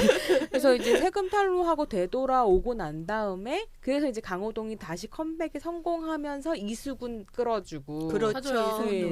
이수근. 그래서 이제 아는 형님이 같이 나오고 네. 이런 식으로 컴백해가지고 또 활동하는. 근데 정말 그 여성의 여성 특히 어린 여성 아이돌이나 이런 연예인에 대해서는 누구나 다 한마디씩 해도 된다라는 권력을 전 국민이 갖고 있는 것 것처럼. 네, 그런 것 같아요, 정말. 그래서 막 이렇게 해대는 거. 국민 여동생이라는 말이 얼마나 폭력적이고 기만적인지 음. 그거를 문근영 씨한테 많이 썼었잖아요. 네. 그러고 나서 그 문근영 씨한테 뭐 매체들에서까지 뭐 연애를 하고 공개 연애를 하면서 여행 갔다 오고 이런 걸 밝히는 거는 좀 이렇게 좋지 않은 것 같다라는 국민 식의 여동생이니까. 예, 뭐 여자 연예인이고 뭐 넌 뭐 진짜. 우리의 그런 거니까. 그러니까 되게 간섭할 대상, 통제할 대상. 그렇죠. 예, 그리고 뭐 남자 그러니까 어떠한 걸그룹 멤버가 남자친구를 사귄다는 얘기를 했을 때 이 사람을 향하는 그 엄청나게 폭력적인 말들, 뭐 성적으로 뭐뭐 했을 것이다 같은 그런 말들을 와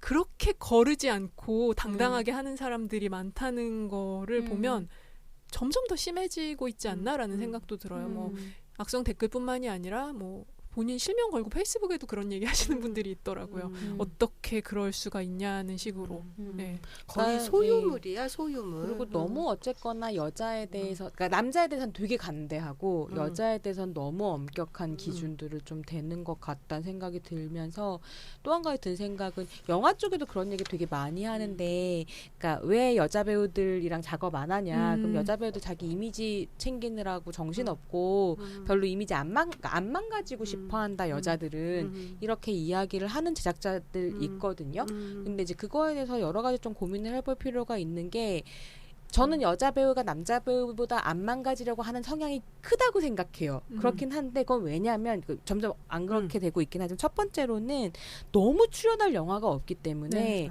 여자 배우들은 이미지 관리를 해서 CF를 하거나 다른 활동을 하지 않으면 먹고 살 수가 없어요. 근데 생존이구나. 예, 이렇게 여자들한테 엄격한, 그러니까 아까 조혜련 씨처럼 엄격한 잣대를 들이대고 뭔가 조금만 망가지면 완전히 쓰레기처럼 만들어버리는 사회에서 여자 배우가 자기 이미지를 관리하지 않았을 때는 그럼 사실 출연할 영화도 없고 출연할 광고도 없고 다른 것도 못하는, 그러니까 이런 것도 좀 많이 고민을 해봐야 된다는 생각이 들거든요. 그래서 어떤 그 야외 리얼 버라이어티 프로그램을 많이 하셨던 PD님이 이런 얘기를 했었는데 여성들만을 데리고도 프로그램을 한 적이 있었고 그런데 여자가 좀 부스스하게 하고 나오면 추레하다고 욕을 한다는 거예요, 시청자들이. 그리고 예쁘게 꾸미고 나오면 쟤는 왜 저 상황에서도 망가지지도 않고 자기 꾸미는 거에만 이렇게 집착하냐, 쟤 가식적이다, 뭐 이런 식으로 욕을 한다는 거예요. 근데 그러다 보니까 저도 언젠가 무슨 예능이었는지 뭐였는지 아침이었는데 화장을 말끔하게 한 얼굴로 나오니까 어머 쟤는 자는데 세수도 안 하고 잤나? 그러니까 아니면 뭐 이래야 되는 거죠. 화장은 안 하되 너무 청순하고 예뻐야만 하는 이런 상황인 거잖아요. 그러니까 왜 여자 연예인의 뭐 민낯도 뭐뭐해 같은 기사를 우리가 엄청나게 많이 보잖아요. 남자 연예인한테는 그런 식으로 이 사람의 민낯이 이러니 저러니 하지 않아요. 지금 이제 분노의 게이지가 상승하고 계셔. 오히려 이 사람들이 민낯을 보였을 때 뭐 막 머리가 좀 이렇게 까치집이 됐다거나 뭐 수염 자국이 났다거나 그러면 그거를 이 사람의 약점으로 본다기보다는 하하 귀엽네라고 이제 기사에서도 그렇게 다루고 사람들도 아 뭐 수염 자국 봐 뭐 이런 식으로 얘기하는데 여자가 화장을 제대로 안 해서 뭐 어떤 피부가 좀 안 좋은 게 드러난다거나 하면 그걸 그냥 이 사람의 어떤 부족으로 평가를 하는 거죠. 아 뭐 쟤는 왜 이렇게 관리도 안 하나 봐라던가 뭐 화장품 광고하면서 쟤는 뭐 저건 좀 기본이 안 돼 있네라는 식으로 보는 시선들이 있고 미디어는 그걸 계속해서 조장을 하는 거죠. 여자에 대한 정말 그 현미경으로 보는 듯한 평가들을. 현미경으로 보는. 나 문득 이번에 조윤선 전 장관 서울대 댄싱 퀸의 피부가 경악 이 기사 있었잖아요. 그러고 있었어요. 아니 지금 미치겠다. 무죄로 풀려나서 분노와 짜증나 죽겠는데 피부 무슨 상관이냐고 막 이런. 근데 지금 그 이제 직접 그 기자님께서 왜 진짜 여성 예능인들이 재미가 없냐 하고 이제 물어보셨다는 거잖아요. 그래서 이제 답변들을 이제 얘기를 해주시고 있는데 세 가지를 얘기를 해주셨는데 이제 설득이 안 되네. 저희가 이제 털어서 생각을 해보니 남성에게는 매우 관대하고 여성에게는 엄격하기 때문에 예능이 지금 다 관찰 예능이고 이렇게 뭔가 참여하고 그럼 거기에서 그런 것들을 수행하면서 어떤 캐릭터들이 생기고 이러는 건데 쟤는 어떠고 저떠고 하는 이런 이중잣대 때문에 캐릭터나 이런 어떤 자기의 그 롤이나 이런 걸 가져갈 수가 아예 없네요. 진짜 얘기를 하다 보니까 그리고 재미가 없는 게 아니라 얘기를 듣다 보니 그런 생각이 드는데요. 그냥 남자들이 잘할 수 있는 포맷만 만들어지는 것 같기도 해요. 그러니까 어떤 이런 뭐 야외에서 활동하는 정글의 법칙이나 이런 것까지 막 여성 예능인들이 전부 다 잘해야 되고 전 이렇게 생각하지 않는데 그거 그냥 사실 남자들도 김명만이나 살아남을 수 있는 예능인 거잖아요. 그런 거 만들어 놓고 여자는 여기에서 재미없다 잘 라고 하는 못한다. 것도 좀 화가 나네요. 아니 근데 이게 진짜 우리 사회에 진짜 이중잣대잖아요. 뭐 술을 먹어도 남자한텐 관대하고 뭐를 해도 남자한텐 관대하고 여자는 항상 그 섹슈얼리티까지 다 포함해서 통제해야 되고 그게 그대로 지금 그런 시선에서 시청자들이 그러한 시선으로 예능을 보니까 정말 살아남기가 어려울 것 같아요. 여성 예능인들이. 그렇죠.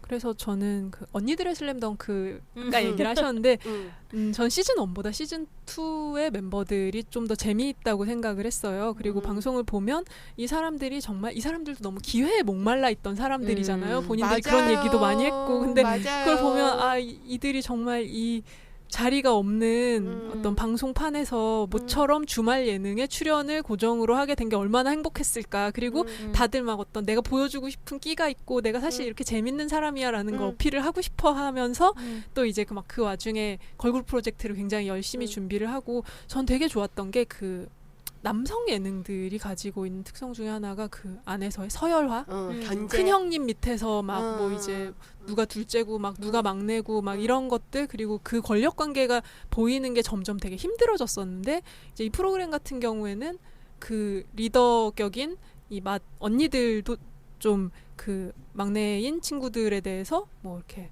내가 윗사람이니까 이런 식의 뭔가 흔히 얘기한 그 예능에서 왜 그런지 모르겠지만 군기 잡기 막 이런 걸 하지 않고 그냥 서로 그냥 아 우리 열심히 해보자 라는 그 서로 좀 아껴주는 분위기 같은 게 되게 좋았는데 그래서 아 이것이 지금 그동안 오랫동안 한국 예능에서 볼 수 없었던 되게 좀 긍정적인 기운이다라는 생각을 했었어요. 근데 또 한편으로는 제가 예전에 저의 길티 플레저인데 제가 엠넷의 음악의 신이라는 프로그램을 되게 좋아했었어요.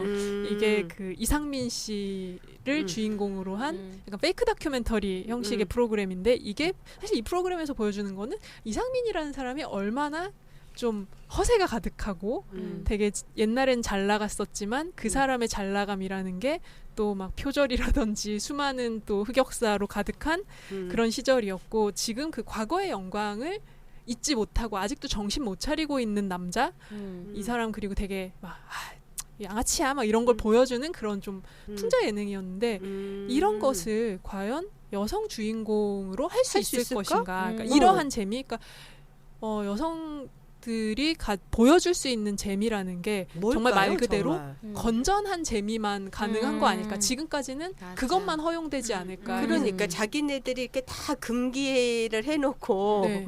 그러니까 약간 뭐 그동안 남자 예능인들이 가질 수 있었던 캐릭터는 굉장히 다양하거든요. 뭐 그것도 사실 좀 편중되어 있는 것이 문제인데 뭐 이 사람들 중에 굉장히 막 투덜거리는 사람도 뭐 이게 캐릭터가 됐었고 뭐 약간 뭐 촉새 같은 캐릭터도 있고 윽박 지르는 캐릭터 있고 그런 것들이 다 있었는데 사실은 여자들은 조금이라도 그 부정적인 기운이 있는 캐릭터를 갖기가 너무 힘든 거예요. 그러니까 막 투덜거리거나 뭐 그러니까 뭐 눈치 보고 뭐 이런 식의 것들을 하면 안 되고 씩씩하고 뭐 캔디 서로 아껴주고 뭐 이렇게 되게 계산 속 없어야 되고 막 이런 식으로 계산 이 사람들 자기네들은 맨날 돈 밝히던데 그러니까 이제 이 여성 캐릭터의 다양성이라는 걸 우리가 어떻게 확보할 수 있을 것이며 다양한 재미를 어떻게 가질 수 있을까 그것까지는 너무 갈 길이 먼다는 생각이 드는 거예요. 왜냐하면 여성 연예인이면 일단 이 음악의 신의 이상민 씨, 탁재훈 씨가 시즌 2의 주인공이었는데 이 정도로 사회적인 무리를 일으키고 나면 이렇게 큰 나오죠. 프로그램에 롤을 맡을 수가 없거든요. 그냥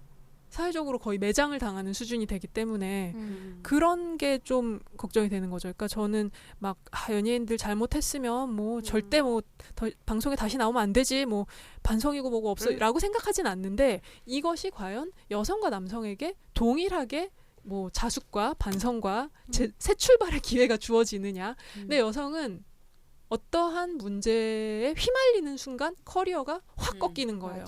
심지어 예전에는 뭐 이제 섹스 비디오의 피해자 여성들도 이 사람들의 커리어가 거의 날아갈 뻔했었잖아요. 거기서 살아남는 건 너무 힘든 일이고, 근데 본인이 어떠한 잘못을 했을 때 그걸 사람들이 과연 다시 받아줄 것인가? 그러니까 진짜 그 앞에서 우리가 이제 여성 혐오라고 얘기를 한 거가 그러니까 그 캐릭터란 건 각각의 개성들인 거잖아요. 그러니까 그 사람들은 어떤 남자로서의 어떤 남자는 이래야 돼라는 것을 수행하는 게 아니라 뭐 유재석은 이렇고 이런데 여자들 같은 경우에는 여자는 이래야 돼라는 아까 뭐라 그러셨죠? 건전한 건강하고 건전하고 어. 자매를 선보여야 하는 성실해야 하고 그러한 거 아니면 안 된다고 하면 그런 캐릭터를 정말 가질 수가 없을 것 같아요. 저는 약간 요즘에 불편한 건 이상민 씨 얘기하셨으니까 그러니까 이상민 씨가 빚을 굉장히 많이 졌고 그걸 어쨌거나 갚고 있는 중에 이 빚을 갚기 위해서 되게 열심히 일해야 된다는 걸 강조하면서 정말 요즘에 틀면 이상민 광고도 굉장히 많이 하시죠. 광고도 네, 하고 그래요? 예, 그리고 그러면서 이제 그 돈이 통장을 스쳐서 그들에게 가는 것조차도 코믹 코드가 되어 이 사람의 캐릭터가 되어버린 거죠. 근데 여자 연예인이 누군가가 빚을 져가지고 이렇게 해야 된다라고 한다면 이렇게 많이 나올 수도 없을 뿐더러 그렇지. 우리에게는 비난이 쏟아지죠. 여배우, 그러니까 배우 중에 그러니까 신은경 씨라는 한 예가 있는 거죠. 이분이 사실은 빚을 갚기 위해서 드라마에 출연을 하고 이렇게 했을 때에 사실 신은경이라는 배우를 악마화했었던 언론의 태도나 이런 건 정말 극악했거든요. 근데 이제 이상민 씨는 어쨌거나 밀어주고 끌어주고 모두가 하면서. 응원해주고 막 형 화이팅입니다. 막 이런 댓글 전 정말 많이 봤습니다. 금방 가보시겠어요. 이렇게 그러다가. 다 갔겠네. 그래서 반면 이제 빚 털었다고 이제 또 막. 근데 전 모르겠어요. 이제 이분이 빚을 다 갚고 돈을 좀 모으는 것 같을 때 사람들이 지금만큼 이상민 씨를 사랑할 것인가. 거기에 그럼 지금 투사하고 있는 전 그런 거구나. 것도 빚 있다고 갚는 봐요. 거에 왜냐면 자신의 제가 경제적 어려움을. 비록 연예인이고 화려한 생활을 하고 있을 것 같지만 사실 쟤도 나처럼 힘들게 돈을 벌어서 막 즐기고 살고 있지 못하다 같은 것에 감정이입을 많이 하는 것 같은데 이제 이상민 씨 빚 갚는 얘기하고 좀 반대되는 이제 반응들을 보면 걸그룹 멤버들이 열심히 일을 해서 돈을 벌잖아요. 그럼 처음에 반지 하숙소를 탈출한다고 할 때까지는 사람들이 응원을 되게 많이 해줘요. 근데 이 멤버들이 돈을 정말 열심히 많이 벌어서 만약에 뭐 부모님한테 집을 사드렸다거나 아니면 보통 이제 이런 거는 그 부동산 쪽에서 기사를 많이 낸다고 하던데 어디에 건물을 샀다고 뭐 그 우리 동네. 뭐 어디에 누구 건물주 됐다 이런 기사가 나거든요. 그럼 그때 반응은 굉장히 싸늘해져. 냉담하고 저 어린 여자애가 건물주가 됐다고 하니 나는 너무 박탈감이 느껴진다라는 얘기를 하는 거예요. 그러니까 사실은 이 사람들이 하고 있는 어떤 감정 노동이라는 것도 사실 개인이 정말 감당하기 힘든 수준의 것들이 많은데 어쨌든 어린 여성의 돈을 버는 이야기에는 굉장히 박탈감과 부정적인 감정을 느끼지만 그런 거 있는 것 같아요. 예쁜 얼굴 하나 들고 그런 게 분명히 그런 있죠. 식으로 해서 뭐 이렇게 그 사람 남자들 같은 경우에는 그 뭐 노동 합숙 훈련 고됨 막 약간 이제 그런 뭐 이런 거에서 어떤 성장 서사 같은 걸 인정하는데 여성인 경우에는 섹슈얼리티로 퉁치죠. 그냥 얼굴 하나 예뻤지 걔가 뭐 한 게 뭐 있어. 근데 정말 실제로 저는 아이돌 노동은 죽음 노동이라고 생각하거든요. 그러니까 진짜 죽었잖아요. 실제로 목숨을 내놓고 목숨을 갉아먹는 노동을 하고 있는 사실 계약 조건들이기도 하고 그다음에 정말로 말씀하신 것처럼 스케줄 소화하려고 빨리 가다 차가 엎어져 죽기도 하고 하이힐 신고 그렇게 춤추라고 하면 저 아무도 못할 거라고 생각해요 정말로. 그러니까 그 폄하할 수 있는 노동이 아닌데 아닌데 그런 것도 있고 이렇게 계속 남녀에 대해서 다른 시선으로 보면서 여자가 하여간 잘 나가는 꼴을 못 본다고 해야 되나. 네. 이러다가 이제 또 전화 오게 생겼습니다. 네. 저희가 지금 벌써 1시 20분이 넘었어요. 그래서 지금 이제 최지은 기자님과 같이 그런 여자가 정말 재미가 없어서 이렇게 남성 예능판이 되었나 실제 인터뷰한 내용을 가지고 저희가 지금 이제 얘기를 쭉 나누고 있는데 이것과 관련해서 더 하실 얘기가 있으면 좀 우리가 나눠보고 또 이제 본격적인 남성판 예능에 대한 분석 이거는 이제 2탄에서 또 다뤄야 될 것 같아요. 예. 좀 전에 그 여자가 잘 나가는 꼴을 못 본다는 얘기를 하셨는데 정말로 예능을 보고 있으면 여성 스타가 나오기가 힘들고 이 사람이 반짝 인기를 얻더라도 굉장히 위치가 위태롭다는 거를 느끼게 돼요. 그러니까 너무 사소한 일로 이 여자는 비호감 낙인이 찍히게 되는 거죠. 그러니까 뭐 그 AOA의 설현 씨랑 지민 씨가 예능에서 뭐 역사적인 지식이 부족하다 뭐 이런 정말이야. 이유로 그렇게 비난받을 일이야. 그리고 그러니까 쟤네들은 모르면서 왜 웃기까지 하냐. 그러니까 너무 생각이 없다. 막 이런 식의 엄청난 그 비난 포화를 받았었는데 남자 연예인들이 뭐 역사를 포함해서 상식이나 지식이 부족한 거에 대해서는 사람들이 그렇게까지 신경 쓰지 않아요. 그러니까 되게 이상한 거는 여자에게 지성을 기대하지 않으면서 모르는 거에 대해서는 엄청나게 심하게 비난을 하지만 남자들은 남자들은 와 저걸 몰라 싶은 것들을 모르는 장면을 퀴즈 같은 거 하면서 많이 보여주거든요. 근데 네. 누가 그걸 모르는지조차도 기억하지 않아요. 그러니까 남자가 모르는 거에 대해서는 그냥 하하 하고 끝나는 거죠. 그리고 뭐 나 혼자 산다라는 프로그램에서 김슬기 씨가 그 집들이 때 맞아. 음식을 조금 준비했다고 막 쟤는 짠순이고 막 손님 대접도 할 줄 모르고 엄청나게 비난을 받았었어요. 그러니까 뭐 SNS에 사과문도 쓰고 그랬는데 그때도 댓글이 계속 달리고 있는 걸 제가 봤거든요. 정말 고깃값을 아끼냐 너는 막 이런 그런 식의 정말 난리가 났었는데 이게 사실 그럴 일이 아니잖아요. 근데 남자 출연자들이 뭐 좀 뭘 모르거나 뭐 되게 굉장히 게으르거나 좀 안 씻고 살거나 살림을 못하거나 이런 것들은 별로 문제가 안 되고 그냥 이 사람의 캐릭터성으로 오히려 자리를 잡게 되는 거죠. 그러니까 뭐 전현무 씨 같은 경우도 세탁기 사용할 줄 몰라가지고 뭐 2달 동안 빨래를 그 안에 방치를 했다가 막 되게 빨래가 막 썩어가고 뭐 이런 모습을 보여줬었는데 그런 것도 방송에 나왔어요. 네, 그러니까 뭐 이 혼자 살게 되고 났을 때 서투른 모습 뭐 이런 식으로 그게 근데 어떻게 서투른 거니. 남자들한테는 그냥 많이 너그럽다는 거죠. 무엇인가를 잘 모르고 너그러워. 못하는 것에 대해서. 그래서 여자들은 정말 굉장히 좀 거의 가시밭길을 걷고 있지만 남자들은 이제 이따가 뒤에서도 얘기를 하겠지만 뭘 해도 좀 많이 박수를 받기가 쉬운 구조가 만들어진 것 같아요. 네. 그래서 뭐 요즘에 뭐 아까 하숙집 딸들 얘기도 하셨는데 이 여성들이 나오는 예능을 어떻게 만들어야 할 것인가를 생각하면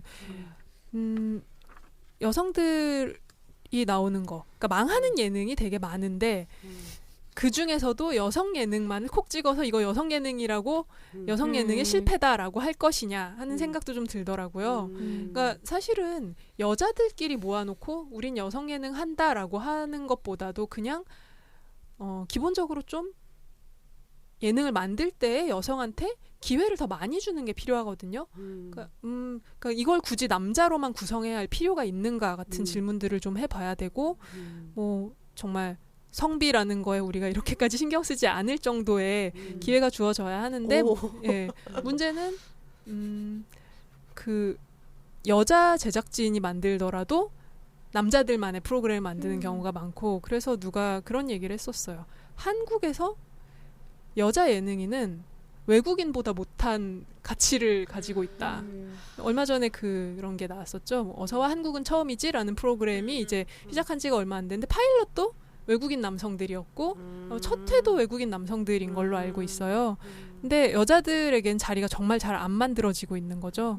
그러니까 어떻게 해서든지 더 많은 자리가 주어져야 하는 게 필요한데 방송을 만드는 사람들은 실패하면 안 된다라는 생각이 있기 때문에 계속해서 안전한 길 남자들을 모아놓는 게 아무래도 반응이나 시청률이나 뭐 이런 거를 가장 쉽게 얻을 수 있는 방식이다라고 생각을 하니까 거기서 잘 변하려고는 하지 않더라고요. 예능에도 할당제가 필요하다. 저도 그 생각했어요 지금. 그러니까 제가 계속 그 알쓸신잡 때문에 되게 화가 났던 게, 그러니까 막 왜 이렇게 또 남자판이냐 했더니 뭐 유시민만큼 대중적인 지식인이 여자들 중에 있냐 이런 얘기를 하는 거예요. 근데 그 얘기를 듣는 순간 무슨 생각이 들었냐면 도대체 언제부터 유시민이 대중적이었냐는 거죠. 그렇죠. 그래서 사실 유시민을 대중적인 작가로만, 그러니까 정치인색 빼가지고 작가로 만든 건 JTBC 역할이 되게 크다고 생각하는데, 그리고 유시민 씨 자체도 어쨌거나 그렇게 방송 되게 하고 싶다고 어필하셨다 했다고 이제 소문으로 들었거든요. 근데 그랬을 때는 되게 많은 남자들한테는 대중성을 획득하고 대중의 언어를 가지게 하는 훈련의 장이 제공된다는 거예요. 어차피 형들이 끌어주고 뭐 하고 하니까 실패도 해보고 인기도 없어. 예컨대 무한도전의 정형돈 재미없는 게 캐릭터였던 게 3, 4년이었단 말이에요. 맞아요. 근데 전 물론 정형돈 씨를 되게 좋아하긴 했었는데 그걸 치고 올라와서 정말로 재미있고 원탑을 할 수 있게 될 때까지는 사실 훈련의 시간이 있었는데 여성들한테 그게 안 주어진다는 항상 거죠. 양념처럼 들어가서 짧게 하고 쉽게 잘리는데 어떻게 거기서 못 살아남는 커리어를 거죠. 쌓을 수가 있겠어요? 관계성을 없죠. 맺기가 힘들다는 생각이 들어요. 어쩌다가 여성이 예능에 이렇게 들어가는 경우들이 있어요. 아주 가끔. 근데 보면 기존에 있던 남성 MC들이 사실 이 사람을 잘 활용해주지 않는다. 그러니까. 이 사람하고 어떤 친밀한 그걸 형성해주지 않고 그냥 약간 이 여자를 겉돌게 내버려둔다라는 생각이 맞아. 들거든요. 보고 있으면. 그러면 사실 이 여자는 결국은 그 안에 잘 안착하지 못하고 빠지게 돼요. 어느 순간이 되면. 그러니까 할당제 필요해요. 저희가 30% 얘기하는 게 그렇게 안 알고 이게 하나의 목소리로 들리게 한 최소 조건이거든요. 예능 할당제. 예능 할당제 해야 될까 봐요. 이거 지금 엉뚱하게 가고 있는데. 생각해보면 왜 그 까칠남녀 막 하고 있잖아요. 네, 근데 그 까칠남녀 할 때도 처음에 그러니까 다 훈련받은 방송인들이고 그러니까 은하선 씨는 처음이긴 했지만 그러니까 저는 아시잖아요. 말 네. 길고 어렵게 하고 막 근데 정말로 초창기에 작가님들이랑 PD님이 되게 우쭈쭈를 해주시고 그다음에 박미선 씨가 계속 저를 봐요. 그러니까 그 예능이라서 말 치고 들어갈 타이밍을 놓치면 말 못하거든요. 그러면 그 틈새를 그 진행자가 만들어주는 거예요. 딱 저를 보시고 이제 네 눈빛으로. 타이밍이야. 그러니까 그렇게 한 몇 회를 해주셨어요. 굉장히 예. 잘 진행을. 그래서 그러니까 실은 지금 기자님 말씀 들으니까 너무 중요한 것 같아요. 네. 그러네요. 네, 얘기하다 보니까 여성 그 재미있는 예능인이 여성 예능인이 없는 게 아니라 개인의 문제가 아니라 정말 우리 사회의 그 여성과 남성을 바라보는 이중적인 시선, 잣대, 여성 혐오 이러한 것에 정말 그대로 투영된 한국 사회의 그런 성차별이 투영된 것이 예능이구나. 이런 결론 전혀 예상하지 않았던 또 이런 결론을 내게 되네요. 그리고 이제부터 이제 본격적으로 남자에 대해서. 네. 그럼 선생님 저희 2편에서는 주로 어떤 얘기들을 다룰지요? 네. 이 한남 엔터테인먼트의 남자뿐인 예능, 그러니까 지금까지 여자가 없는 예능에 대한 얘기를 했는데 남자뿐인 예능에서 도대체 어떠한 일들이 벌어지고 있는가? 특히 이제 그 최근 한 2년 정도의 눈에 띄는 흐름인 아재 예능을 좀 중심으로 얘기를 해보려고 합니다. 네. 아까 기자님이 잠깐 얘기해 주셨는데요. 이거 너무 험한 표현이면 지혜 처장님이 알아서 잘라주시는데 이거 안 자르시는 거 2부에서는 아니에요? 이제 아재들을 조질 것이다. 너무 좋아서 저는 만세 부르면서 왔습니다. 네. 그러면은 아재들을 조질 것이다. 예, 2편 기대해 주시고 1편 녹음은 여기서 마치도록 하겠습니다. 수고하셨습니다. 고맙습니다.